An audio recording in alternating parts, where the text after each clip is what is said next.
स्वागत है आपका। ब्रेक के बाद हम बात कर रहे हैं कैबिनेट के फैसलों की। कैबिनेट ने एक और महत्वपूर्ण आज फैसला लिया। कैबिनेट ने चीनी सीजन 2025-26 के लिए 10.25% की मूल रिकवरी दर के लिए गन्ने के एफआरपी को 355 रुपये प्रति क्विंटल पर मंजूरी दी है, जिसमें 10.25% से अधिक प्रत्येक 0.1% की वृद्धि के लिए 3.46 रुपये प्रति क्विंटल का प्रीमियम प्रदान किया जाएगा। ये बेंचमार्क मूल्य है जिससे नीचे इसे नहीं खरीदा जा सकता है। आज एक बड़ा फैसला हुआ है। शुगर केन सीजन 2025 इस सीजन के लिए fair and remunerative price sugar cane का डिसाइड किया गया है। आप सब जानते हैं कि this is the benchmark price below which sugar factories cannot purchase. That means they have to purchase at this or above price. Actual calculation of FRP is done on the basis of variety of factors. आज निर्णय लिया गया है कि fair and remunerative price sugar cane का रहेगा 355 rupees per quintal, और इसके ऊपर 0.1% पे एक एडजस्टमेंट है और नीचे 0.1% होने पर एक रिकवरी अगर 10.25% से कम होती है तो उसका एक एडजस्टमेंट है। इस खबर पर बात करने के लिए हमारे साथ जुड़ रहे हैं संदीप दास, वरिष्ठ पत्रकार हैं और कृषि विशेषज्ञ हैं। उनसे हम बातचीत करेंगे। संदीप दास जी, आज जो ये फैसला लिया गया है, अगर हम मोदी कैबिनेट के फैसलों की बात करें तो हर दूसरे तीसरे दिन जो दूसरी या तीसरी जो कैबिनेट होती है, हम देखते हैं कि किसानों के लिए कुछ ना कुछ ऐसा फैसला लिया जाता है जो किसानों के हित में होता है। आज के इस फैसले को लेकर के क्या कुछ कहेंगे आप? देखिए, ये आज का जो फैसला है, जो अगले जो शुगर सीजन है जो 2025 से 26 का जो अक्टूबर स्टार्ट है, उसके लिए शुगर केन जो गन्ने का प्राइस जो होगा उसके बारे में 355 रुपया बढ़ाया गया है। इसका करीब थोड़ा सा आंकड़ा लगाएंगे शुगर प्रोडक्शन के हिसाब से, करीब इंडस्ट्री का कहना है कि 1.2 लाख करोड़ शुगर केन का जो ट्रांसफर है उस किसानों के पास जाएगा, और इसके नीचे शुगर मिल कभी बेच नहीं सकते। ये एक बेंचमार्क प्राइस है।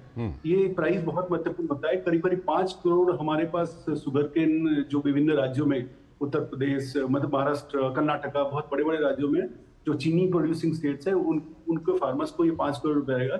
ये जो सीजन शुरू होने से पहले ये डिक्लेयर करने से थोड़ा सा फार्मर्स के लिए ये लाइक एमएसपी की तरह है, मिनिमम सपोर्ट प्राइस जो अनाउंस किया जाता है गेहूं, चावल, पल्सेस, ऑयल सीड्स के लिए।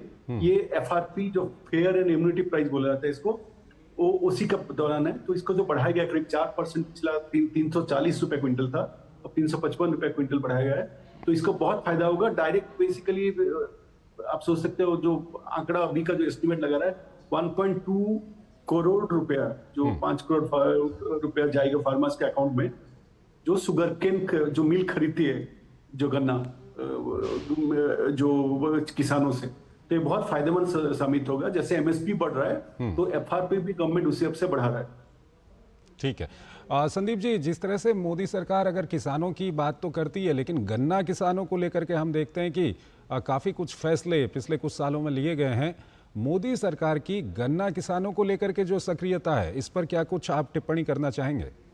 देखिए, पिछला आप जानते हैं, सर दर्शक भी जानते हैं कि अभी जो इथेनॉल प्रोग्राम है, इथेनॉल प्रोग्राम में जो शुगर केन जाता है, इथेनॉल प्रोग्राम में हम जानते हैं जो पेट्रोल हम लोग यूज करते हैं, जो उसमें जब 20% तक इथेनॉल मिक्सिंग है, दैट मीन जो शुगर केन से आता है और राइस से आता है। तो शुगर केन फार्मर जो मोदी सरकार का नीति के वजह से जो ब्लेंडिंग कभी 5% 4% होता है, उसको ऊपर 20% ब्लेंडिंग हुआ है, जो इथेनॉल के वजह से ना कोई फार्मर्स बेनिफिट हुआ है। आप देखिए, एरियर्स जो है, एरियर्स अभी बिल्कुल नील है, मतलब जो मैं बता रहा हूँ 2000 नील है। तो इसके वजह से बहुत फायदा हो रहा है, मिलों को भी फायदा हो रहा है, किसानों को भी फायदा हो रहा है, क्योंकि जो एक सरप्लस शुगर इथेनॉल के लिए डाइवर्ट हो रहा है। ठीक है, तो ये बहुत फायदेमंद है। बहुत बहुत शुक्रिया संदीप दास जी, आपका हमारे इस कार्यक्रम में जुड़ने के लिए और अपना महत्वपूर्ण विश्लेषण हमारे दर्शकों के सामने इस खबर को लेकर रखने के लिए। तो काफ़ी महत्वपूर्ण फैसले आज मोदी कैबिनेट की ओर से लिए गए हैं। ये फैसले, चाहे हम सामाजिक न्याय की बात करें या उत्तर पूर्व में अवसंरचना के विकास की बात करें या किसानों की बात करें, काफ़ी महत्वपूर्ण फैसले हैं। इस कार्यक्रम को हम यहीं पर ख़त्म करते हैं। नमस्कार।